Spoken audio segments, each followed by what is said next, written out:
How you doing? I'm Dr. Adam Teichman from East Penn Foot and Ankle Associates. We're the official team podiatrist of the Lehigh Valley Iron Pigs. Today we're here with Chris Schmidt from the Finish Line Running Store. He's going to talk to us about shoes and the proper fit of a shoe and how to select a quality shoe for your certain foot type.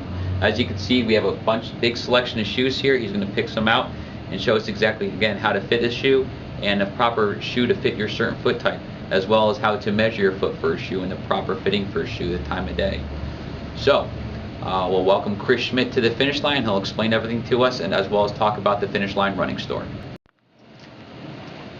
Hi, I'm Chris Schmidt from the Finish Line Running Store, the owner and operator of the store. A little background about myself is a degree in pedorthic foot management, which basically means I went to school to learn how to make shoes and orthotics.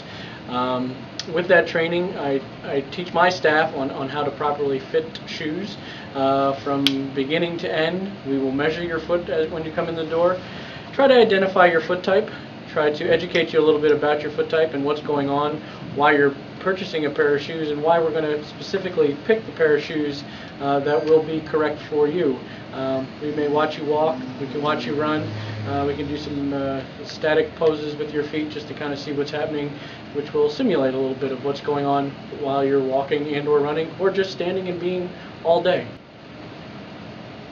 So let's start first with a motion control shoe. A motion control shoe basically is defined by the shape of the bottom of the shoe. If you can imagine, draw an imaginary line from the middle of the heel to the big and the second toe. That line is pretty even, and there's evenness on both sides of that line. Motion control shoe is generally for the very flat and over-pronated feet. In addition to the shape of the shoe also will have an extra medial post or inside portion of the shoe. If you look at the shoe, there's white and then there's a grayer density. That grayer density is a little firmer, a little stiffer, so as that foot starts to come down and roll in or over-pronate, we're giving the foot a little something stronger to come down on to help that foot guide it through the step completely. So here we're going to talk about the shoe in the mild pronation category, or the stability category.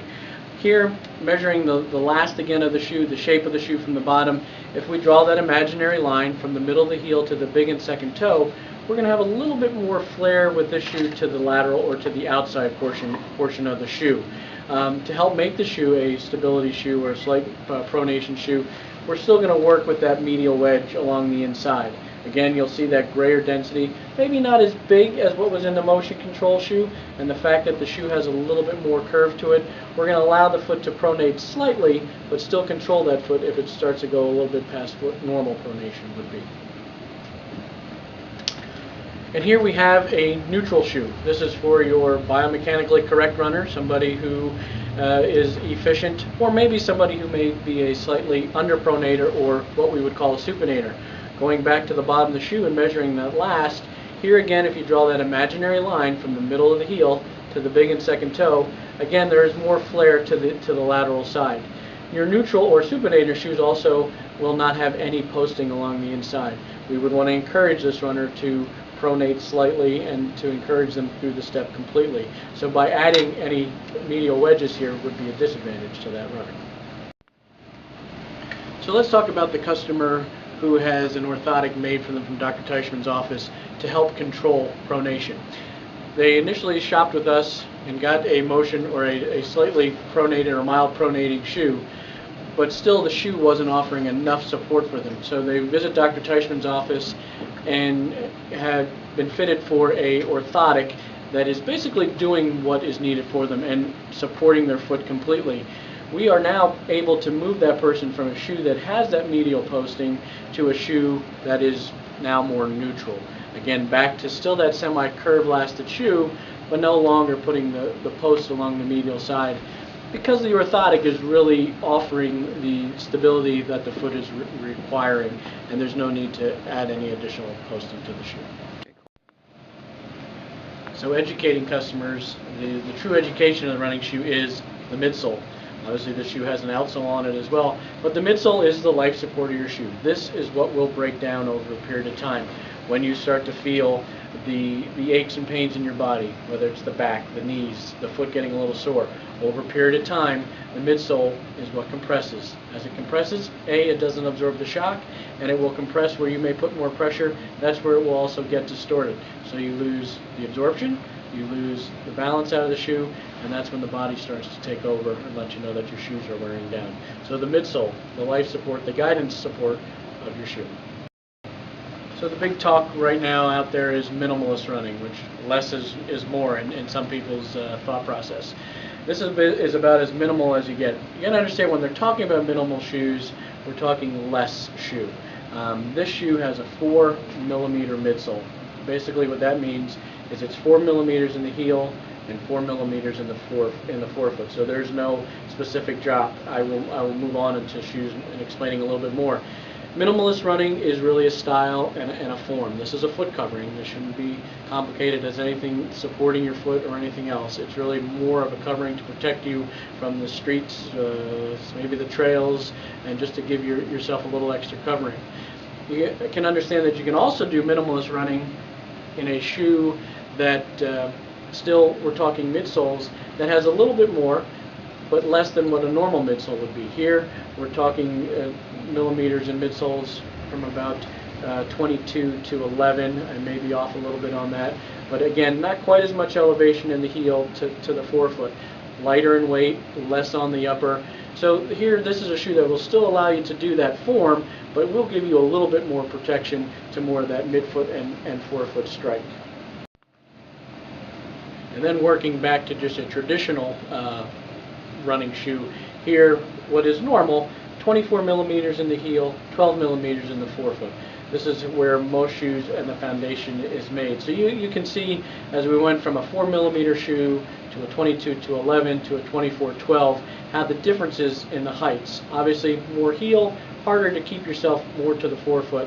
Obviously less shoe, easier to keep yourself closer to the ground. Okay. So let's talk about cleats for a little bit, since that is a big part of our business with people coming in. Actually at the store, we're kind of expanding into some of the cleat business with soccer and field hockey and a little bit of lacrosse. This specific shoe is from ASICS. ASICS has spent years of development on trying to build cleats and offering the athlete more. The biggest thing that they have done is they've taken a 10 millimeter heel lift or gradient lift into the shoe to offer the athlete, whether they're playing field hockey, lacrosse, and or soccer, more shoe than the traditional cleat. Also with the specific ladies models, they've taken into consideration the Q angle of the ladies' hips and young ladies' hips to again offer more support and be more gender specific with each shoe. So let's talk a little bit about children's feet. For years, the parents have come in and have gotten running shoes for their kids just to help their Seaver's disease problem, which basically is a bruising of the heel or the growth plate of the heel not being formed yet. Well, ASICS has designed a multi-purpose cleat for soccer, football, baseball, or any really outdoor purpose. And again, a shoe here that has more of a midsole to give those kids more protection. The great thing about it too is if we are trying to put an orthotic or a cushioned insole in it, the liner is removable, and again, a midsole that is offering some cushioning and absorption, which you generally just don't get in cleats. Cleats tend to be very flat, will not absorb any shock. Fields are hard, and the constant pounding on a young kid's feet where the fat hasn't developed on their heel is just too much strain and too much stress. This allows the kid to maybe heal a little bit quicker and certainly feel more comfortable while they're out on the fields. So what is this I'm holding? This is a Brannick device, which most people don't see anymore. The Brannick device is the measuring stick for your foot. It is recommended when you come to our store that we do put you on this, especially if you haven't been measured for a while. It will give us an idea of your foot size, not necessarily the exact shoe size, but it at least gives us an idea what size foot you actually are. So ideally when fitting your shoe and after measuring your foot, if we can fit you midday or later in the day after you've been on your feet for a while, that is the ideal time. But of course we can fit you at any time during the day.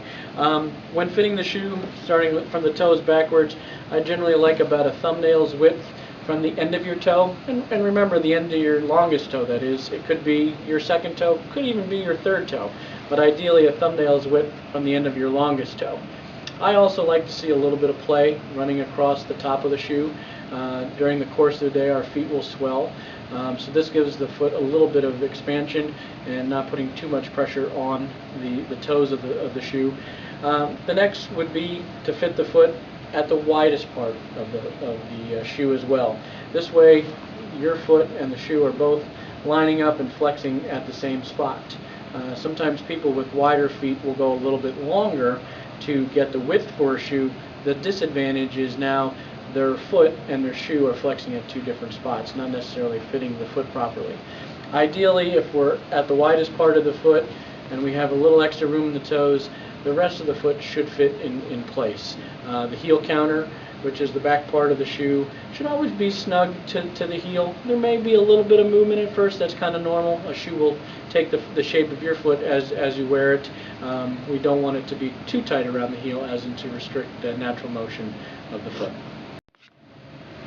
So also understanding with fit, again, we've taken away the top of the shoe, but we really want your whole foot to sit inside the midsole of the shoe. We really don't want you hanging off over the edge. Imagine your foot's coming down 800 times in a mile. If you're hanging on the edge of the shoe, it certainly could become uncomfortable, cause blistering, callousing, anything that with repetitive motion could be bad. So try to remember when fitting the shoe, whether you're narrow, medium, or wide, that we do try to keep the whole foot inside the inside part of the shoe.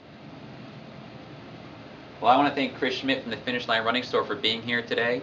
The Finish Line Running Store in Emmaus is now nominated as one of the top 50 running stores in the country.